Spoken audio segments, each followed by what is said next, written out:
ശ്രീനാരായണ ഗുരു വാരണപ്പള്ളിയിൽ താമസിക്കുന്ന കാലത്ത് നാണു വലിയൊരു ശ്രീകൃഷ്ണ ഭക്തനായിരുന്നു.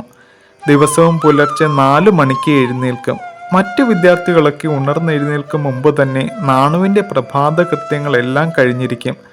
നാമജപം നടത്തുന്ന നാണുവിനെയാണ് മിക്കവാറും എല്ലാവരും കണി കാണുന്നത് തന്നെ.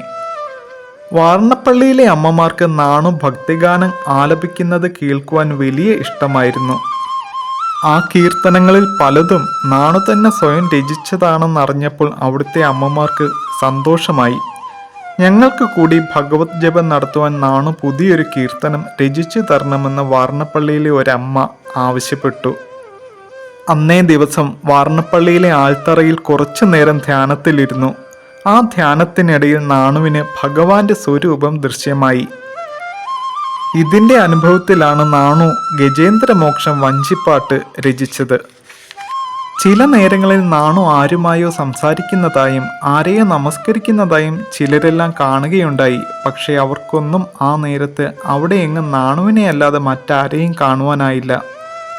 ഞങ്ങൾക്കൊന്നും പ്രത്യക്ഷമാകാത്ത ഏതോ ഒരു ദിവ്യരൂപം നാണുവിന് പ്രത്യക്ഷമാകുന്നുണ്ടല്ലോ, അതെന്താണെന്ന് നാണു പറയാമോ? അമ്മമാർ ചോദിച്ചു.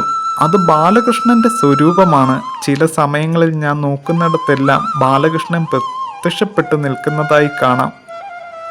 അക്കാലത്ത് ഒരു രാത്രിയിൽ നാണുവിന് ബാലകൃഷ്ണ രൂപം സ്വപ്നത്തിൽ ദൃശ്യമായി വന്നിരുന്നു.